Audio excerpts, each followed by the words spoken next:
Okay, guys. What book is it that we are reading? Does anybody remember the name of it? Hatchet. What was it? Hatchet. Hatchet. Gary Paulson. It says Gary Paulson under the name Hatchet. Who is that? I need a quiet hand. Angel. The author. The author. What part of the book is this? What part of the book is this? What part of the book is this? What is back here? I'm going to look for a quiet hand on this one. What is back here? Aiden. Information about the book. Information about the book. Excellent. All right. So what has happened? I need a quiet hand. What has happened so far in this book that we know of? Jaime. The mom gave the son a hatchet. What else is it that has happened so far? Angel. The kid is flying the plane and then he has the radio. The kid is flying the plane. What's the kid's name? Brian. Brian's flying the plane. Why is Brian flying the plane, Isis? Because the dispatcher, not the dispatcher. Flight attendant is having a session. What's the name? If we can help, wait.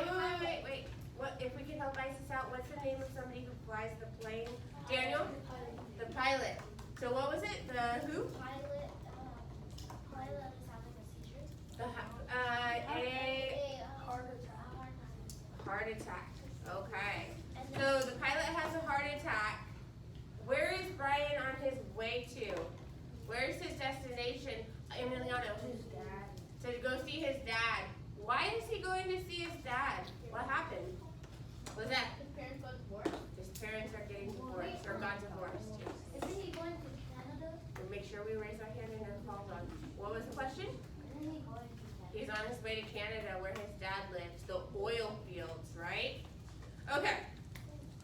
We left off right before chapter 3, so that's where we're going to start off again. Brian is trying to call on the radio. He realizes nobody's going to answer, right? He had one person answer, but it went away.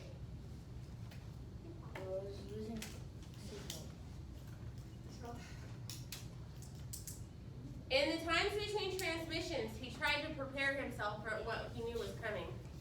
When he ran out of fuel, the plane would start down. He guessed that without the propeller pulling it, he would have to push the nose down to keep the plane flying. He thought he may have read that somewhere, or just came to him. Either way, it made sense. He would have to push the nose down to keep flying. Speed, and then just before it hit, he would have to pull the nose back up to slow the plane as much as possible. It all made sense. Fly down, then slow the plane, and hit. What is he talking about? What is he going to be doing with the plane? Isis? He's going to have to pull the lever or just let the airplane go out of gas and pull. So either way, what's going to happen? He's going to fall. It's going to fall down. The airplane's going down one way or the other. He's either running out of gas or he's going to have to push it down onto the ground. What is it called when we put an airplane on the ground from the air if we don't crash it? Jaime? Land it. So he's trying to think of a way to land it. It all makes sense. Glide down, then slow the plane, and hit. Hit. He would find a clearing as it went down. The problem with that was that he hadn't seen one clearing since he started flying over the forest. Some swamps, but they had trees scattered throughout them. No roads, no trails, no clearings. Just the lakes. And it came to him that he would have to use a lake for landing. If he went down in the trees, he was certain to die. The trees would tear the plane to pieces as it went into them. He would have to come down on a lake. No, on the edge of a lake. He would have to come down near the edge of the lake and try to slow the plane as much as possible before he hit the water. Easy to say, he thought, hard to do. Easy to say, hard to do. Easy to say, beat with the engine. Easy say, hard to do. Impossible to do.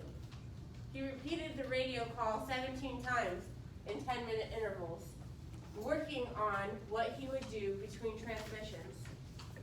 Once more, he reached over to the pilot and touched him on the face. But the skin was cold, hard, death cold.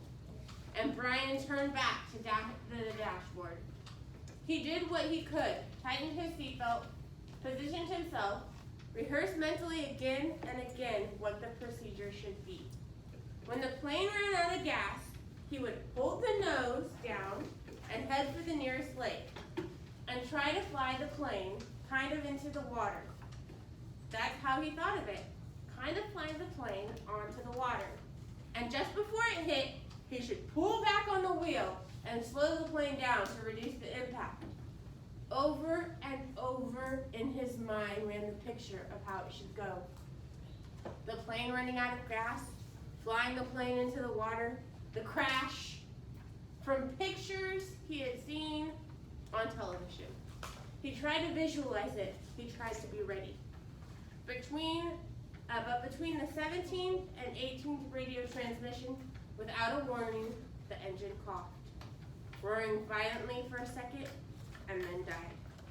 There was a sudden silence, cut only by the sound of the wind milling propeller and the wind passing the cockpit. Brian pushed the nose of the plane down and threw up. Why would Brian throw up? Oh. Why would Brian throw up? Who has a Messiah? Why would Brian throw up? Because he's flying the plane. What's going on in his mind while he's flying the plane? Giovanni. Maybe he feels like sick or something. He feels sick? Why would he feel sick? What is making him feel sick? Because it's like it's going so fast. Oh, the direction of the plane is making him feel sick? What else might be making him feel sick? Jaime.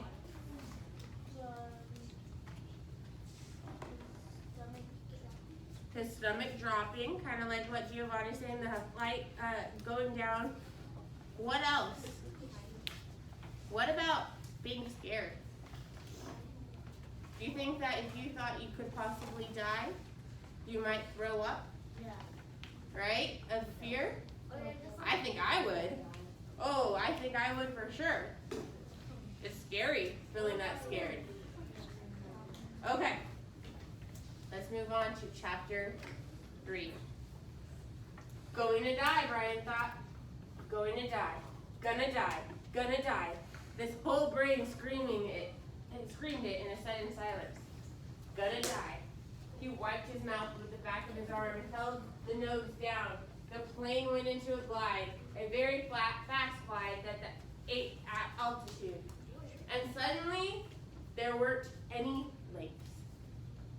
All he had seen since they started flying over the floors was lakes, and now they were gone. Gone. Out in front of him, far away in the horizon, he could see lots of them, glittering blue in the late afternoon sun. But he needed one right in front of him. He desperately needed a lake right in front of the plane, and all he saw through the windshield were trees, green, death trees. If he had turned, he didn't think he could keep flying the plane. His stomach tightened into a series of rolling knots, and his breath came in short bursts. There! Not quite in front, but slightly to the right, he saw a lake. L-shaped, with round corners, and the plane was nearly aimed at the long part of the L, coming from the bottom and heading up to the top, just a tiny bit to the right. He pushed the right rudder pedal gently, and the nose mowed over. But the turn cost him speed, and now the lake was above the nose. He pulled back on the wheel slightly, and the nose came up. This caused the plane to slow dramatically, and almost seemed to stop and wallow in the air. The controls became very loose feeling, and frightened Brian, making him push the wheel back in. This increased the speed a bit, but filled the windshield with more with nothing but trees, and pulled the lake well above the nose and out of reach. For a space of 3 or 4 seconds,